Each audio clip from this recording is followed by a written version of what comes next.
Assalamualaikum warahmatullahi wabarakatuh. Salam reformasi, salam perjuangan, salam sejahtera kepada semua teman-teman dan juga rakan-rakan yang sempat sama saya dalam siaran channel YouTube pada hari ini. Terlebih dahulu saya mengucapkan syabas dan juga tahniah kepada semua rakan-rakan, terutamanya warga keadilan yang telah pun menunaikan tanggungjawabnya sebagai ahli keadilan di dalam memilih kepimpinan parti sama ada di peringkat cabang maupun di peringkat pusat. Ya. Alhamdulillah, boleh dikatakan hampir semua cabang telah pun melaksanakan pemilihan kali ini, kecuali beberapa cabang yang telah pun diisytiharkan oleh JVP untuk diadakan pemilihan semula, termasuk di Kelantan, di Terengganu, di Selangor, ya, dan juga di Kedah. Dan pastinya JVP mempunyai alasan-alasan yang tertentu mengapa pemilihan ini terpaksa diadakan semula, dan kita masih menaruh keyakinan dan kepercayaan kepada JVP untuk melaksanakan pemilihan ini dengan adil dan juga saksama. Tentang kelemahan JVP, ya, tidak perlu kita perbahaskan, sudah pastinya dan kita akui sama ada di peringkat penyokong mana-mana kumpulan sekalipun, kita kena akui bahawa memang ada kelemahan di dalam sistem pelaksanaan undian, ya, terutamanya dari segi undian fizikal. Pada saya dalam sistem online ataupun pengundi atas talian, saya rasa tidak ada banyak masalah yang timbul. Yang hanya bermasalah adalah tentang pengundian fizikal, dan kita memfaham apabila mengundi secara fizikal ini dilaksanakan, sudah pastilah, ya, terdapat beberapa kerenah yang bukan kita bertuding jari kepada mana-mana pihak. Kedua-dua pihak juga terlibat, ya, di dalam menimbulkan sedikit masalah di tempat pengundian fizikal. Ini terpaksa kita akui dan kita tak perlu nak tuding jari kepada mana-mana pihak sekalipun. Dan kita faham bila pemilihan ini diadakan, sudah pastilah berlaku petikan lidah, ya, provokasi dan sebagainya. Tetapi apa yang penting harus kita terima hakikat bahawa pemilihan pada kali ini jauh lebih baik daripada pemilihan-pemilihan yang lalu. Ya, kalau pemilihan yang lalu tidak ada online, ya, tidak ada pengundi atas talian. Semuanya mengundi secara fizikal dan menggunakan tablet yang ditetapkan. Namun demikian, pemilihan yang lalu banyak kita lihat peristiwa pergaduhan di tempat pengundian, ya, baling-baling kerusi dan sebagainya. Ada peringkat nak pukul. Jadi saya rasakan pada pemilihan kali ini tidak ada satu kes pun yang dilaporkan berlakunya peristiwa-peristiwa seperti mana yang saya sebutkan tadi, ya. Tak ada berlaku baling kerusi, tak ada berlaku memecah harta awam di tempat pengundian, tidak ada berlaku pergaduhan sehingga kan mendatangkan kecederaan, ya, kepada pihak lain. Dan ini harus kita akuilah kelebihan pada pemilihan kali ini. Cuma sistem ada sedikit masalah dan saya percaya JVP akan membuat postmortem, membuat sedikit, ya, belajar daripada apa kelemahan yang ada. Contohnya dari segi pembersihan keahlian, yang mungkin ada ahli yang didaftarkan 2, 3, 4 orang, ya, di dalam pendaftaran, tetapi ia tidak menjejaskan pengundian kerana walaupun 10 nama anda ada di dalam senarai ahli, tetapi yang pastinya anda sekali saja boleh mengundi walaupun ada 10 nama di situ, ya. Dia tidak menjejaskan sedikit pun tentang pengundian. Tetapi walaupun bagaimanapun sistem ini harus diperbaiki dan kita tak maulah, ya, terdapatnya satu nama yang sama di dalam senarai keahlian, ya.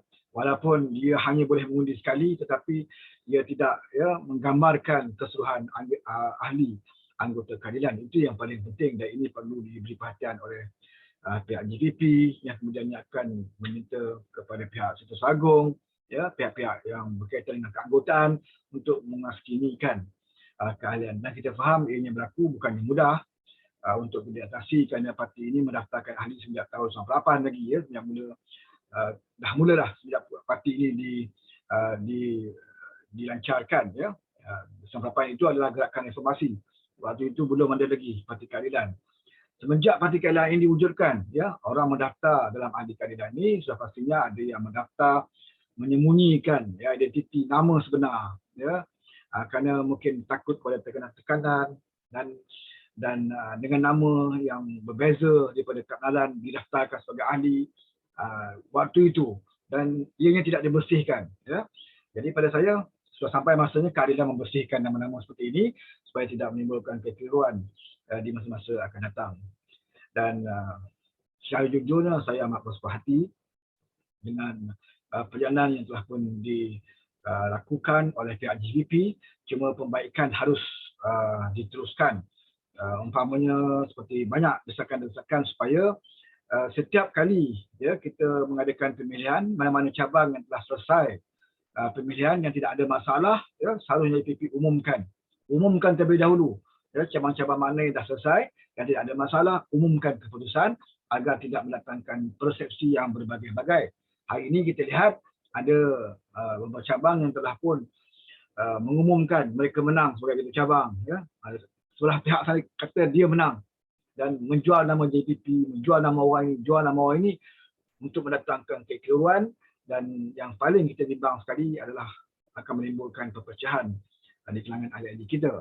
Jadi untuk mengurangkan kejadian seperti ini adalah lebih baik di masa akan datang saya cadangkan supaya JPP apabila selesai saja dia mana-mana cabang membuat pengundian dan tidak ada masalah, ya, JPP harus umumkan terlebih dahulu mana-mana cabang yang telah pun selesai dan tidak mempunyai masalah. Ini cadangan yang saya fikirkan adalah lebih baik daripada kita menyimpan keputusan begitu lama, nak tunggu lain-lain cabang dulu mengadakan pemilihan baru kita nak umumkan serentak. Dianya akan mengambil masa yang agak lama dan dalam tempoh itu berbagai-bagailah, ya, persepsi ataupun berbagai-bagailah propaganda, ya, yang diwujudkan, ya. Jadi untuk mengurangkan situasi seperti ini, maka haruslah DPP mempertimbangkan cadangan yang dinyatakan oleh banyak pihak supaya cabang-cabang yang selesai hendaklah diumumkan serta-merta supaya dapat meredakan keadaan, ya. Okey. Di Hulu Selangor adalah satu cabang yang akan mengadakan pemilihan pada 28, ya, 28 hari bulan. Hulu Selangor sepatutnya telah pun selesai, ya, bersama dengan cabang-cabang lain di Selangor, tetapi malangnya saya pun tak faham mengapa boleh berlaku, ya, di mana dikatakan tidak ada persediaan tempat. Suatu sepatutnya hari pengundian berlangsung bagi seluruh negeri Selangor. Kerana apa yang saya tahu bahawa JPP telah pun mengarahkan kepada bekas-bekas ketua cabang yang lalu untuk mereka menguruskan tempat, ya, menguruskan tempat dewan, kerusi, meja dan sebagainya, dan maklumkan kepada JPP tempat-tempat yang telah pun diputuskan, dan JPP akan menentukan sama ada tempat itu boleh diadakan pemilihan atau tidak. Dan saya difahamkan di Hulu Selangor tidak berlaku, di mana mereka tidak memberitahu kepada JPP manakah tempat yang sesuai dan apakah mereka telah bersedia untuk mengadakan pengundian pada hari yang telah ditetapkan. Sebab itulah berlaku di Hulu Selangor bila ramai pengundi-pengundi telah pun tiba tetapi tempat, ya, tidak sempurna, ya, tidak ada persiapan dan sebagainya, maka terpaksalah DPP mengambil keputusan untuk menangguhkan pemilihan di Hulu Selangor. Jadi saya rasa tindakan tegas harus diambil kepada pihak yang bertanggungjawab, pihak yang telah pun diberi amanah untuk melaksanakan tugas ini. Kerana mereka gagal melaksanakan amanah ini, maka saya rasa parti harus mengambil tindakan tegas agar ia tidak boleh berlaku pada masa-masa yang akan datang. Ada yang kata kerana sabotaj, ada yang kata sengaja diadakan, dan bagi saya alasan mengatakan tidak tahu ataupun alasan mengatakan pihak JPP tidak menghubungi mereka, tidak maklumkan kepada mereka, ini adalah satu alasan yang saya rasakan alasan yang sengaja diadakan, ya, untuk melindungi, ya, kegagalan mereka memberikan kerjasama kepada pihak JPP. Kalau tanya saya rasa adalah lebih baik, ya, bekas ketua cabang yang lalu yang gagal melaksanakan tugas ini harus dihukum oleh ahli-ahli cabang di Hulu Selangor kerana gagal melaksanakan tugas yang diamanahkan dan mengakibatkan ramai ahli-ahli lembaga keadilan yang telah pun membuang masa datang Ya, ada yang menghabiskan wang ringgit dan sebagainya untuk hadir mengundi, tetapi di atas kegagalan seorang ini ya, yang telah diamanahkan, maka mereka terpaksa balik dan akan datang semula pada 28 ini untuk mengundi. Dan saya harap agar mereka tidak berputus asa, tidak merasa kecewa hingga memboikot ya, pemilihan pada 28 November ini, kerana pemilihan ini penting. Ianya di antara cabang-cabang yang terakhir akan melaksanakan pemilihan dan kita tak tahu siapa lagi yang menang, terutamanya di peringkat pusat. Jawatan yang hangat diperkatakan adalah timbalan presiden. Ya, kalau kita tanya kepada penyokong-penyokong saudara Rafizi, mereka yakin tapi dia akan menang. Dan kalau kita tanya kepada penyokong Saifuddin, mereka juga yakin bahawa Saifuddin telah pun menang. Jadi saya rasa persepsi yang sedemikian harus menaikkan semangat kita, menaikkan supaya kita lebih ramai, ya, lebih banyak kita buat kempen dan kita ajak teman-teman kita yang sebelum ini mungkin tidak berminat untuk turun mengundi, kita bawa mereka ramai-ramai mengundi. Ya. Sama ada nak sokong mana-mana kumpulan, terpulang kepada ahli-ahli sendiri, tetapi laksanakan amanah dan tanggungjawab ini agar kita dapat memilih pemimpin yang benar-benar yang kita kehendaki. Kadang-kadang ada ahli keadilan ini, ya, mereka tidak turun mengundi. Mereka memandang remeh akan pengundian ini. Tetapi mereka lah pada banyak bercakap tentang pemimpin itu, pemimpin ini dan sebagainya. Apa? Bila tiba waktu mereka seharusnya memberikan ya, pilihan kepada siapa pemimpin yang mereka mahu, mereka tidak melakukannya. Ya? Mereka hanya tahu bercakap, tahu menghentam, mengkritik, ya? Tapi mereka tidak mahu menggunakan hak yang diberikan oleh parti kepada mereka. Ini amat kita kesal sekali. Ya. Bagi saya pembinaan parti itu amat penting kerana pemimpin yang baik itu harus kita angkat bermula daripada cabang. Ya. Kalau kita melihat pemimpin itu ada melakukan unsur-unsur rasuah, walaupun dia daripada kumpulan kita, kita nampak jelas ada bukti melaksanakan amanah rasuah dalam pemilihan, maka kita harus tolak pemimpin ini. Ya, kita tolak di peringkat cabang lagi sepatutnya, supaya mereka tidak berjangkit, ya, sehingga sekiranya mereka diangkat sebagai pemimpin di peringkat pusat, maka dia akan merosakkan imej parti dan akan lahirlah pemimpin yang mengamalkan rasuah. Sebab itu saya seru kepada ahli-ahli keadilan dari mana-mana pihak sekalipun. Ya, sekarang kita ada bukti jelas depan mata kita, mereka mengamalkan rasuah dengan memberikan wang kepada penyokong untuk mengundi mereka. Saya menyeru agar mereka tolak pemimpin ini. Ya, walaupun dia daripada kalangan kita. Kita harus serius, serius untuk kita menyahut saranan Presiden bahawa rasuah itu adalah musuh utama bagi parti keadilan. Ya. Kadang-kadang ada orang hanya pandai menuding jari kepada pihak lain yang melakukan amalan rasuah, ya, tapi perkara yang sama berlaku kepada kumpulan mereka, tapi mereka diamkan. Ya, bagi saya ini tidak akan dapat membantu membersihkan parti kita daripada amalan-amalan rasuah. Ya.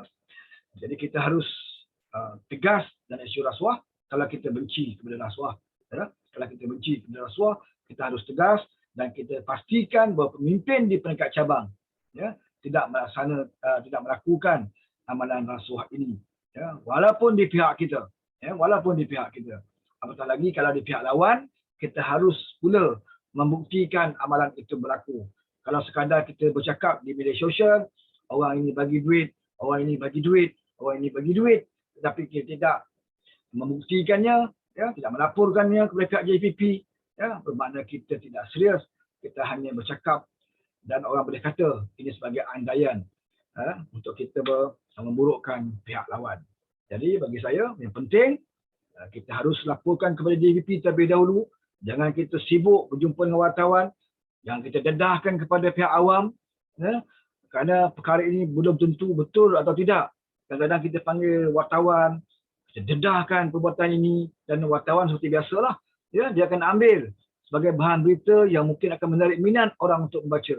Tapi kita lupa, ya, ini akan menjejaskan dan memburukkan nama parti, sedangkan perkara itu belum lagi dapat dibuktikan sama ada berlaku atau tidak. Jadi saya menasihatkan supaya sebarang aduan yang melibatkan amanah rasuah ataupun apa saja yang kita rasakan perlu kita buat aduan, harus kita salurkan ke pihak JPP terlebih dahulu. Ya, kita beri peluang kepada pihak JP untuk menyiasatnya. Bagi kes rasuah ini adalah kes jenayah. Dia bukannya kes melanggar etika pemilihan parti yang seperti hulu cai atau mendiri kemah yang tidak mengikut jarak sebenarnya, ya, benda-benda yang remeh sedemikian rupa. Tetapi rasuah adalah satu jenayah, ya, satu perbuatan yang amat jijik. Maka bagi saya JPP harus peka dan harus siasat, ya, dengan begitu adil. Kalau perlu panggil saksi, ambil beri keterangan dan sebagainya. Siasat, ya, sedalam-dalamnya sekiranya ada aduan rasuah ini, dan jangan diberikan, jangan berkompromi dengan amalan rasuah. Kalau perlu dibatalkan kemenangannya. Kalau perlu dibuang daripada keahlian, dibuang keahliannya. Dan kalau perlu ianya dibawa ke muka pengadilan, ya, dengan cara membuat laporan polis ataupun SPRM, maka harus dilakukan. Kerana bagi kita, amalan rasuah yang berjalan di dalam parti ataupun amalan rasuah yang berada di luar parti sama saja. Sama saja kotor dan jijiknya dan harus kita tentang. Ya, bagi saya, ahlilah yang mainkan peranan penting untuk membersihkan nama parti. Ya. Kalau kita bertanding, elakkan diri kita daripada melakukan dan mengamalkan, ya, kegiatan rasuah ini, membeli undi kepada penyokong kita. Dan sebagai penyokong pula, kita harus, ya, menjaga maruah kita. Janganlah kita letakkan maruah kita begitu rendah dengan nilai RM50 hanya untuk kita menaikkan pemimpin. Ya. Kalau kita naikkan pemimpin rasuah, percayalah, ya, parti ini akan hancur satu hari nanti bila ini dipimpin oleh seorang yang amalkan rasuah di dalam pemilihan parti. Kalau dia pegang jawatan, kalau dia jadi wakil rakyat, ya, kalau dia jadi ahli parlimen atau jadi menteri, inilah amalan yang akan dikekalkan. Ya. Baik itulah kita harus menaikkan pemimpin di peringkat cabang, pemimpin yang terbaik. Ya, pemimpin yang terbaik. Kita bukan nak memilih seorang malaikat. Sudah pastinya setiap orang itu ada kelemahan masing-masing. Tetapi jangan kita pilih seorang pemimpin yang mengamalkan rasuah, seorang pemimpin yang mempunyai akhlak yang amat buruk, ya, yang terlibat dengan perbuatan-perbuatan yang saya rasa kesalahan-kesalahan besar, ya, kaki judi, kaki arak dan sebagainya, untuk kita jadikan pemimpin. Ya.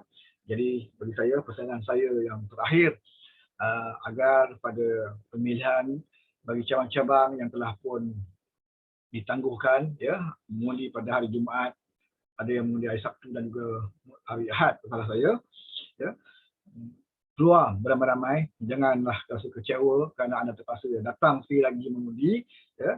Lebih baiklah kita hadir juga mengundi, kerana kalau kita tidak datang, ya, pemimpin yang kita mau angkat kemungkinan akan kalah.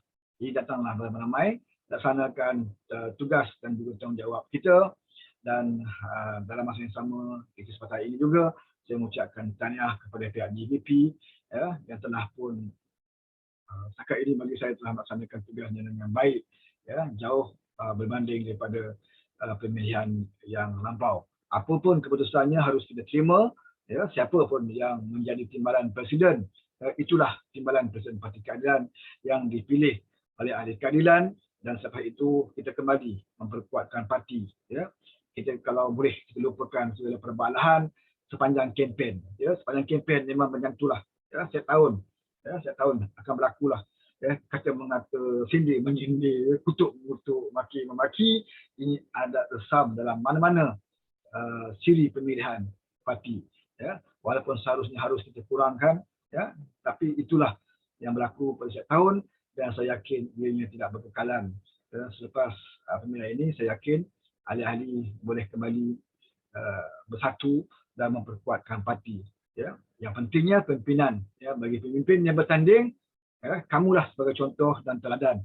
Sama ada kamu menang ataupun kamu kalah, kamu harus bersama dengan parti, harus memperkuatkan parti, harus bersama penyokong-penyokong kamu. Hargailah penyokong-penyokong yang telah pun memilih kamu dan juga mengundi kamu, ya, walaupun tewas, ya, bersamalah dengan mereka, ya, untuk kita memperkuatkan parti kita. Janganlah kita mudah merasa kecewa seolah-olah tidak ada lagi masa untuk kita, atau seolah hari nak kiamat, maka kita rasa kecewa dan kita membawa diri kita. Dan jika ini berlaku di kalangan pimpinan, sudah pastilah akan mempengaruhi penyokong-penyokong. Ya. Jadi sebab itu saya katakan, parti boleh pecah atau tidak, ia bergantung kepada pemimpin-pemimpin yang bertanding, ya, sama ada di cabang ataupun di peringkat persekutuan. Ya. Kalah menang harus kita terima keputusannya. Kalau kita rasa tidak ada sesuatu berlaku ketidakadilan dalam keputusan atau perkara yang boleh kita pertikaikan, kita ada saluran-saluran yang diberikan oleh parti dan kita salurkanlah, ya, kepada saluran-saluran ini. Dan akhirnya parti akan membuat keputusan apa sajalah, ya, aduan ataupun bantahan yang dikemukakan. Kita harap JVP boleh membuat penyiasatan dan juga keputusan yang adil dan terus. Jadi cukup setakat ini. Saya mengucapkan ribuan terima kasih kepada anda yang terus bersama saya di channel YouTube ini. Lama dah, ya. Saya tidak bersama dengan anda. Biasalah, ya, sibuk dengan kempen dan sebagainya. Dan insyaAllah selepas ini kita akan lebih kerap lagi dengan isu-isu politik semasa dan kita akan pergiatkan dan pergandakan, ya, kerja kita, apa saja kebolehan yang kita ada untuk kita membantu parti bagi menghadapi PRU 2019. Sekian wabillahi taufiq wa hidayah. Wassalamualaikum warahmatullahi wabarakatuh.